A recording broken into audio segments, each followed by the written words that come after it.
नमस्कार and welcome to Bharat affairs. Unfortunately बिल्कुल आप सही सुन रहे हैं कि India's legend Ratan Tata passed away. Bharat ने एक दूसरा जेम्स को खो दिया है, जिनके बारे में ये कहा जाता है कि एक ऐसे इंसान जिनके कोई भी हेटर्स नहीं है, जीरो हेटर्स है। Man with zero haters is no more. एक ऐसे इंसान जिनका जन्म 1937 में होता है और डेथ 9 तारीख मतलब कल के दिन इनकी यहाँ पर मृत्यु हो जाती है। एक ऐसे इंसान जिनके बारे में ये कहा जाता है कि 2008 जब इनको पहली बार सेकंड हाईएस्ट सिविलियन ऑनर से यहाँ पर नवाजा जाता है पद्म भूषण से, और इसके पहले आपने देखा होगा कि 2000 में थर्ड हाईएस्ट सिविलियन अवार्ड जिसे पद्म भूषण कहा जाता है, इनसे इन्हें नवाजा गया है। और इनको लेकर जो आर्टिकल पब्लिश किए जा रहे हैं, जो टाइटल इन्हें दिया जा रहा है कुछ इस तरीके का कि जो रतन टाटा जिनके बारे में कहा जा रहा है एक नेशनल आइकॉन, इनकी यहाँ पर 86 की उम्र में इनकी डेथ हो चुकी है। जिनके बारे में ये कहा जा रहा है कि इंडिया लूजेस देश की चमक। इवन कि इनके बारे में ये भी कहा जा रहा है कि रतन टाटा एज ए कोहिनूर। कुछ लोग तो ये भी कह रहे हैं कि India Inc loses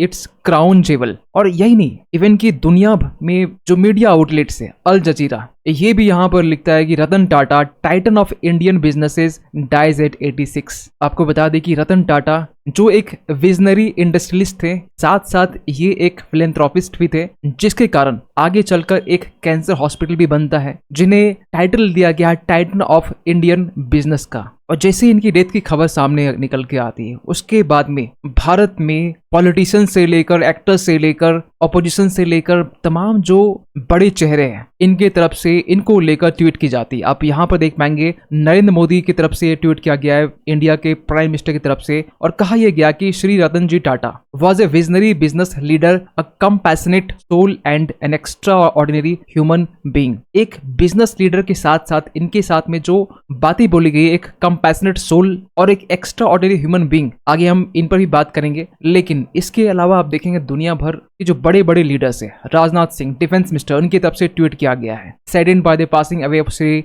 Ratan Tata. Leader of opposition की तरफ से राहुल गांधी की तरफ से भी ट्वीट किया गया। इवन कि ममता बनर्जी वेस्ट बंगाल की चीफ मिनिस्टर की तरफ से भी ये बातें लिखी गई कि saddened by the demise of Ratan Tata. यहाँ तक कि जो दूसरे बिजनेसमैन हैं गौतम अडानी, इनकी तरफ से ट्वीट किया गया। इसके अलावा आप देखेंगे आनंद महिंद्रा की तरफ से ट्वीट किया गया और लिखा गया I am unable to accept the absence of Ratan Tata. और रतन टाटा जी का जो लास्ट ट्वीट था, आपको बता दी कि 7 अक्टूबर के दिन में इन्होंने ट्वीट किया और ये लिखा कि thank you for thinking for me. और ऐसा लिखने के पीछे रीजन ये था क्योंकि इससे कुछ दिन पहले जब ये बातें निकल के आई कि मुंबई के एक हॉस्पिटल ब्रीच कैंडी हॉस्पिटल में एडमिट है, इनकी तबीयत कुछ दिनों से अच्छी नहीं चल रही थी, और इसको लेकर रतन टाटा जी को ये चिंता हुई कि इसको लेकर ना जो जनता है, जो पब्लिक है, जो लोग हैं, जो हमसे प्यार करते हैं, ये काफी ज्यादा चिंता कर रहे होंगे, सोच रहे होंगे हमारे बारे में। और इसी को लेकर यहाँ पर लिखा गया thank you for thinking for of me. और बाद में ये भी लिखा गया there is no cause for concern, चिंता करने की कोई बात नहीं है। I remain in good spirits and request that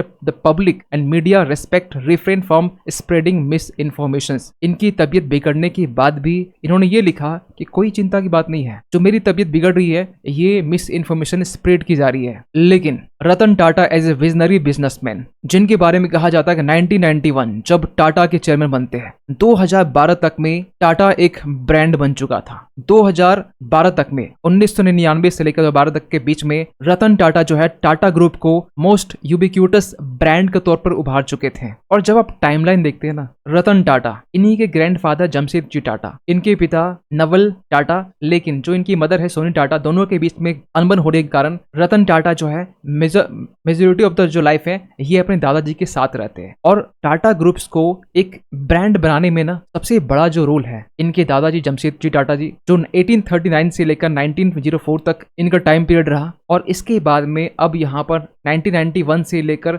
2012 बीच में थोड़ी सी लेकर साइरस मिस्ट्री के लिए कंट्रोवर्सी थी, लेकिन बाद में ये पीछे हटे। और उसके बाद से लेकर 2024 तक इनका एक बड़ा इम्पैक्ट रहा है, एक बड़ा कंट्रीब्यूशन रहा है। और जब हम बात कहते हैं ना ब्रांड को लेकर, कुछ ब्रांड जो आपके दिमाग में होगा, Tata steel, Tata power, Tata Motors, TCS, Tata consultancy services, लेकिन ऐसे बहुत सारे ब्रांड है जिनको लेकर आपको खबर तक नहीं होगी। Voltas, HCL, Jaguar, Titan, land rover, अगर आप देखेंगे नंबर्स ऑफ लिस्ट यहाँ पर आपको दिखाई देंगे बिग बास्केट ग्रोसरी आइटम्स के लिए। ऐसे रतन टाटा 30 कंपनीज को कंट्रोल करते हैं और ये पूरे 100 कंट्रीज में इनकी जो कंपनीज है वो फैली हुई है। और अगर हम बात करें टाटा ग्रुप्स के मार्केट कैपिटलाइजेशन के बारे में, तो जो मार्केट कैपिटलाइजेशन है ये मुकेश अंबानी जो रिलायंस ग्रुप के चेयरमैन है इनसे भी ज्यादा है, $400 बिलियन का है। आप समझ सकते हैं ये नंबर्स काफी ज्यादा है, क्योंकि रिलायंस ग्रुप के जो चेयरमैन मुकेश अंबानी इनका जो कैपिटलाइजेशन है मार्केट कैपिटलाइजेशन ये 277 बिलियन है। इसके बाद तीसरे में अदानी ग्रुप जो कि 206 बिलियन के अराउंड है, लेकिन सबसे बड़ी जो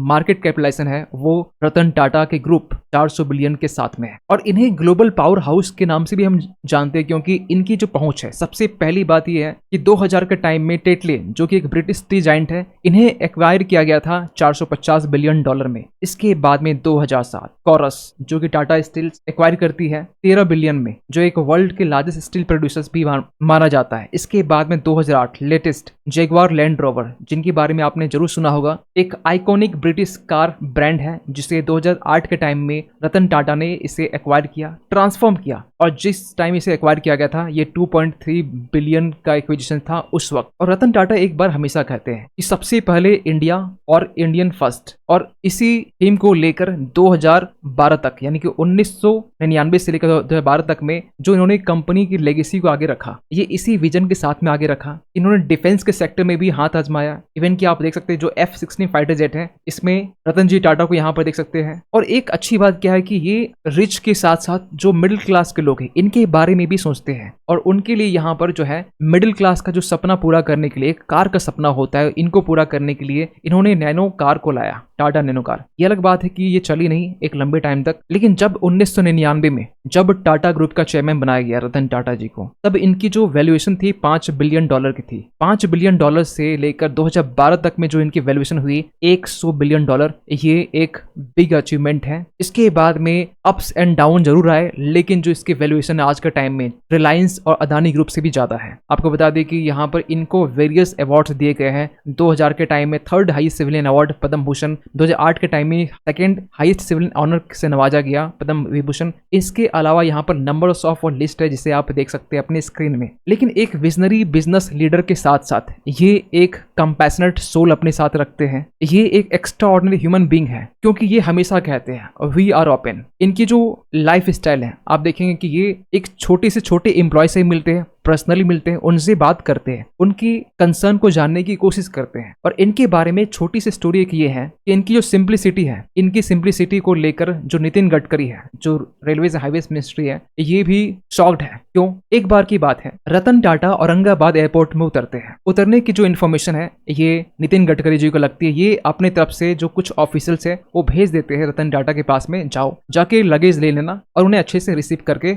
ले आना। लेकिन जैसे ही इनके ऑफिशियल जाते हैं रतन टाटा जी के पास में, इन्होंने ये कहा this is my luggage and I will carry, ये मेरा लगेज है और मैं इसे इजिली कैरी कर लूंगा। ये होती है सिंप्लिसिटी। और कुछ इमेजेस ऐसी भी है जिसे आप इजिली यहाँ पर देख सकते हैं कि जो सिंप्लिसिटी है, आज के टाइम में जो लोग 1 करोड़ भी कमा लेते हैं ना, जमीन पर पैर नहीं होते हैं, हवा में उड़ते हैं। इनके पास में $400 बिलियन की मार्केट कैपिटलाइजेशन में ये नीचे बैठे हुए हैं। इससे ज्यादा सिंप्लिसिटी क्या हो सकता है? इवन की एक छोटी सी जो सिंप्लिसिटी की जो एग्जाम्पल है यहाँ पर भी देखने मिलता है, जब एक ऐसी रो में, एक ऐसी लाइन में जहां पर नॉर्मल लोगों की जो कतारें वो लगी हुई थी, डॉक्टर राजनाथ सिंह जो है ये सबको ग्रीट कर रहे थे, लेकिन उन नॉर्मल पर्सन के जो लाइन थे, उन्हीं नॉर्मल पर्सन के लाइन में रतन टाटा जी लगे हुए थे। इनकी नजर यहाँ पर पड़ती है जब राजनाथ सिंह जब यहाँ से क्रॉस कर जाते हैं उनके बाद में, फिर ये वापस आते हैं और इनसे मिलते हैं। मतलब ये अपने आप को ये नहीं मानते कि मैं बहुत बड़ा इंसान हूँ, बड़ा आदमी हूँ और मुझे VIP लाइन में लगना है। आप देखेंगे इनके जो घर है, इनका जो वैल्यू है, इनके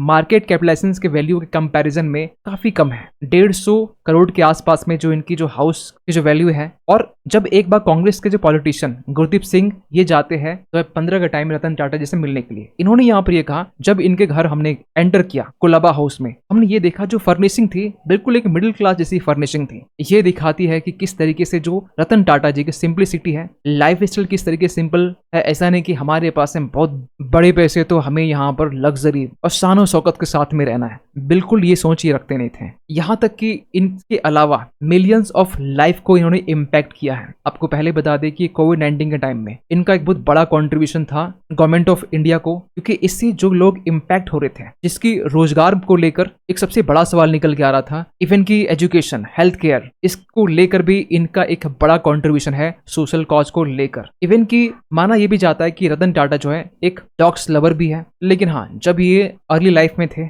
जब ये यंग थे, तो इनके पास में एक अपॉर्चुनिटी आई शादी करने को लेकर। आपको पहले इन्फॉर्म कर दें कि ये इस उम्र में भी 86 की उम्र में अगर इनकी मृत्यु होती है तो ये अभी तक शादीशुदा नहीं थे, इनके कोई भी यहाँ पर आगे बाल बच्चे यहाँ पर नहीं थे। और कहा यह भी जाता है कि 1962 के टाइम में जब इंडिया चाइना वॉर चल रहा था, इस टाइम में एक अमेरिका की एक लड़की इनसे प्यार होता है, दोनों के बीच में शादी तक भी बात आ जाती है। लेकिन जब ये यूएसए में होते हैं, और यूएसए आपको पता होना चाहिए उस वक्त वहां के जो मीडिया आउटलेट से ये पब्लिश करती है कि चाइना अब इंडिया को एक्वायर करने वाला है, अरुणाचल प्रदेश एंटर हो चुका है, लद्दाख वाले पोर्शंस को कैप्चर कर लिया है। इसको लेकर जो अमेरिकन लेडी थी, उनके दिमाग में ये बातें आती है कि अगर चाइना एक्वायर कर लिया तो मेरा क्या होगा, इंडिया फिर से कॉलोनी बन सकती है, इंडिया घुटने में आ सकता है, और वहां के नागरिक से हम शादी करें, ये नहीं हो सकता। और यहाँ पर रतन टाटा जी की शादी होते होते यहाँ टूट जाती है, और उसके कुछ साल के बाद में ये वापस इंडिया आते हैं और टाटा ग्रुप के चेयरमैन बनते हैं और अपने ओनली बिजनेस में फोकस करते हैं। लेकिन इसके बाद में एक सवाल निकल के आ रहा है कि यहाँ पर रतन टाटा जी के जाने के बाद में टाटा ट्रस्ट के सक्सेसर यहाँ पर कौन बनने वाले हैं। यहाँ पर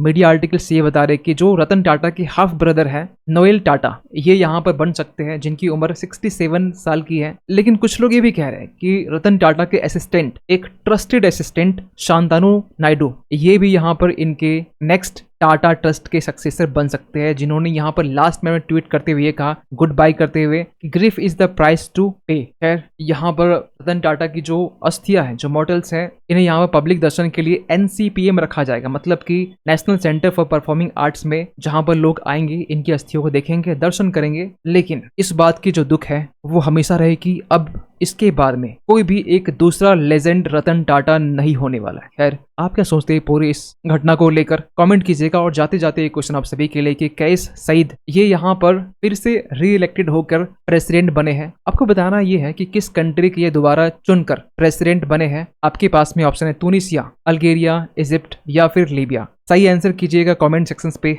मिलते किसी अगले वीडियो में, तब तक के लिए थैंक यू सो मच।